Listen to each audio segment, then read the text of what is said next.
नमस्कार दोस्तों, trend analysis कैसे करते हैं इसके पार्ट 2 में आपका स्वागत है। पार्ट 1 में मैंने आपको ट्रेंड एनालिसिस, ट्रेंड लाइंस के थ्रू और डाउ थ्योरी का यूज़ करते हुए सपोर्ट, रेजिस्टेंस और ब्रेकआउट निकालने के बारे में बताया। इस वीडियो में चलिए आगे, बहुत जल्दी मैं आपको पिछली वीडियो का एक छोटा सा रिकैप दे देता हूँ। उसमें ये बताया गया कि चार्ल्स डाउ ने जो 3 तरीके के ट्रेंड्स बताए, up trend, down trend, sideways trend, उसके साथ आप सपोर्ट, रेजिस्टेंस भी निकाल सकते हैं। नेक्स्ट ये है कि इन तरीके के ट्रेंड्स के बारे में बताया, ये जो 3 तरीके के अप ट्रेंड, डाउन ट्रेंड और साइडवेज ट्रेंड। फिर हमने ये देखा उसमें कि आप जब ट्रेंड एनालिसिस करते हैं तो बेसिकली ये 4 चीज़ बहुत ध्यान से इसको सर्च करना है चार्ट एनालिसिस में। और वो 4 चीज़ हैं कि जब आप ट्रेंड लाइन ड्रॉ करेंगे तो 3 जगह टच होना चाहिए, वॉल्यूम को देखना है, सपोर्ट रेजिस्टेंस को देखना है और 2 टाइम पीरियड कॉन्सेप्ट का यूज़ करना है। मतलब जो भी टाइम पीरियड आप यूज़ कर रहे हैं उसमें आपको 2 टाइम पीरियड तक आपको सपोर्ट और ब्रेकआउट को फॉलो करना है, तब जाके आप एंट्री और एग्जिट करें। फिर हमने निफ्टी के वीकली चार्ट को देखा, इसमें मैंने आपको कई सारे ट्रेंड लाइन ड्रॉ किए हुए हैं। उसके बाद एचडीएफसी की वीकली चार्ट को देखा, जिसमें कि आपको एक्सीलरेशन और ट्रेंडिंग एडजस्टमेंट के बारे में मैंने आपको बताया। उसके बाद रिलायंस की वीकली चार्ट को देखा, जिसमें चैनल ड्रॉ करने के बारे में बताया।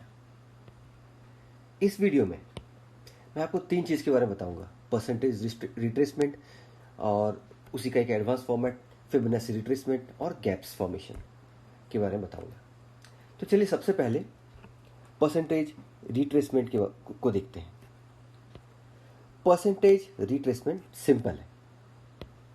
इसमें जनरली ये देखते हैं कि स्टॉक प्राइस कहीं से भी, मान लीजिए अगर ऊपर है, ऊपर से नीचे इस जगह पे, या नीचे से ऊपर कितने परसेंटेज ऊपर गया या नीचे आया।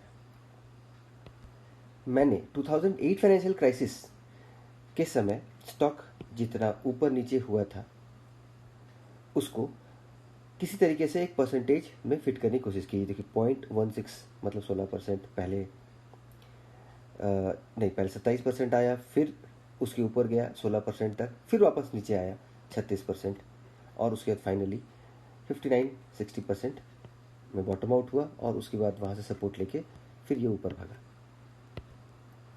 फिर मैं आपको वही 2008 फाइनेंशियल क्राइसिस का जो चार्ट है वो पहले आपको वीकली में दिखाया था, अब मैं आपको डेली चार्ट दिखा रहा हूँ। इस डेली चार्ट में परसेंटेज वही है। इसको दिखाने का मकसद सिर्फ यही है कि आप क्लियरली देख सकें कि किस जगह पे इसने सपोर्ट लिया है और किस जगह पे ये रेजिस्टेंस इसका आया है और वहाँ से नीचे गिरा है। इसमें सबसे इम्पॉर्टेंट है मेरे ये दोनों स्लाइड्स में कि ये जो परसेंटेज है ये मैंने खुद से ज़बरदस्ती फिट करने की कोशिश की है। क्या ये सही है? बिल्कुल नहीं। ऐसा कोई भी परसेंटेज फॉर्मेट किसी भी बुक में प्रेस्क्राइब नहीं है, स्टैंडर्डाइज नहीं है। पर सही बात यह है कि ये एक्चुअल परसेंटेज है जहाँ से स्टॉक मतलब निफ्टी ऊपर और नीचे गया है। अब यहाँ पे निफ्टी के डेली चार्ट में मैं आपको एक ओल्ड कॉन्सेप्ट परसेंटेज रिट्रेसमेंट बताऊंगा, जो कि कहता है कि 33% पहले नीचे आएगा और ज़्यादा से ज़्यादा 66% नीचे आएगा और वहाँ से ऊपर भागेगा। देखिए 2008 क्राइसिस में ऑलमोस्ट वैसा हुआ। ये 66% तो नहीं, बट 61% के आसपास आया और वहाँ से ऊपर चला गया। पर क्या ये परसेंटेज रिट्रेसमेंट का रामबाण इलाज है? नहीं। तो फाइनली ये है कि ये रामबाण इलाज नहीं है। इससे थोड़ा सा एक अच्छा कॉन्सेप्ट है, फिबोनाची परसेंटेज रिट्रेसमेंट। इसे फिबोनाची सीरीज से लिया गया है, उसके परसेंटेज रिट्रेसमेंट के ऊपर लिया गया है। इस चार्ट में मैंने निफ्टी का डेली चार्ट लिया है और उसमें फिबोनाची परसेंटेज रिट्रेसमेंट अप्लाई किया है। फिबोनाची रिट्रेसमेंट में अच्छी बात यह है कि इसमें थोड़े और ज़्यादा परसेंटेज के सेक्शंस दिए गए हैं, मतलब 23%, 23.6, फिर 38.2%, फिर 50% और फिर 61%। मतलब इन 4 परसेंटेज के अंदर ही ऊपर नीचे स्टॉक्स नीचे तक आएगा और इससे ऊपर तक भागेगा। 2008 क्राइसिस में क्या ये फिट बैठता है? थोड़ा सा फिट बैठता है, 0.38% मतलब 38.2% के हिसाब से। हाँ, ये हुआ 61% तो नीचे नहीं आया, बट एक विक मतलब जो सबसे नीचे पॉइंट था इसका, ये आया वहाँ तक आके और उसी दिन वापस चला गया। तो कहने के लिए ये थोड़ा सटीक तो है। अब इसके आगे निफ्टी का डेली चार्ट में अभी आज के दिन में अप्रैल मई 2020 कोरोना वायरस के कारण जो स्टॉक मार्केट में ड्रॉप आया है, उस समय फिबोनाची रिट्रेसमेंट क्या बोलता है।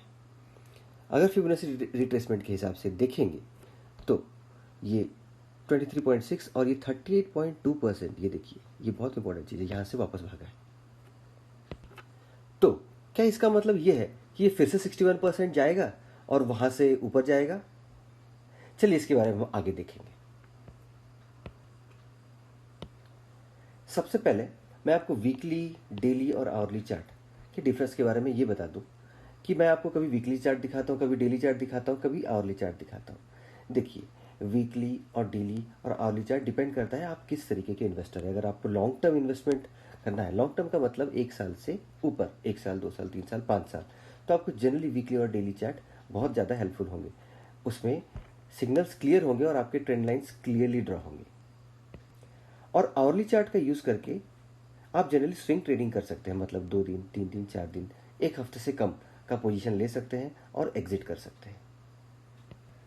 अब सबसे इंपॉर्टेंट बात यह है कि 2009 में 61.8% के आसपास स्टॉक निफ्टी आएगा और उससे ऊपर चले जाएगा, ये किसी को नहीं पता था। रिट्रेसमेंट सिर्फ आपको ये बताएगा कि करंटली वो स्टॉक या इंडेक्स अभी कितना नीचे गया है या कितना ऊपर गया है, जिस पोजीशन से आप उसका एस्टिमेशन करना चाहेंगे। सिर्फ उतना परसेंटेज आपको बताएगा। वो कहाँ तक जाएगा या कहाँ से कहाँ तक जाएगा, उसकी कोई गारंटी नहीं है। और एक बहुत इंपॉर्टेंट चीज़ कि ये जो मार्केट अभी है, ये एक पैंडेमिक के कारण नीचे आया है और ये टोटली न्यूज़ बेस्ड मार्केट है, ग्लोबल न्यूज़ बेस्ड मार्केट है। इस समय में लॉन्ग टर्म ट्रेडर्स को 30% रिट्रेसमेंट और 66% रिट्रेसमेंट के बीच में पोजीशन ले लेना चाहिए और स्विंग ट्रेडर्स को, शॉर्ट टर्म ट्रेडर्स को स्विंग ट्रेड करना चाहिए। चलिए अब हम नेक्स्ट स्लाइड में इसके बारे में डिटेल में जानते हैं। ये निफ्टी का आवरली चार्ट है। मैं आपको पहले ही बता चुका हूँ वीकली, डेली और आवरली चार्ट कब और कौन से सिचुएशन में यूज़ करना है। चलिए अब आप इसमें सबसे इंपॉर्टेंट चीज़ ये देख सकते हैं कि इसमें देखिए बहुत सारे गैप अप्स हैं, गैप डाउन्स हैं, गैप डाउन्स हैं। मतलब निफ्टी आवरली ट्रेंड में बहुत स्पेस छोड़ छोड़ के नीचे क्लोज और ओपन हुआ है। अब इस चार्ट में मैंने आगे का प्रेडिक्शन करने के लिए कुछ ट्रेंड लाइन्स ड्रॉ किए हैं, जिसको कि इन गैप्स के कारण ठीक से ड्रॉ नहीं हुई है। मैंने लाइंस किसी तरीके से टच पॉइंट्स, लाइंस ड्रॉ करके टच पॉइंट्स लाने की कोशिश की है। तो क्या किसी तरीके से भी लाइन ड्रॉ करके टच पॉइंट लाने की कोशिश करना सही है? मेरे हिसाब से ये सही नहीं है। अब तो क्या करें?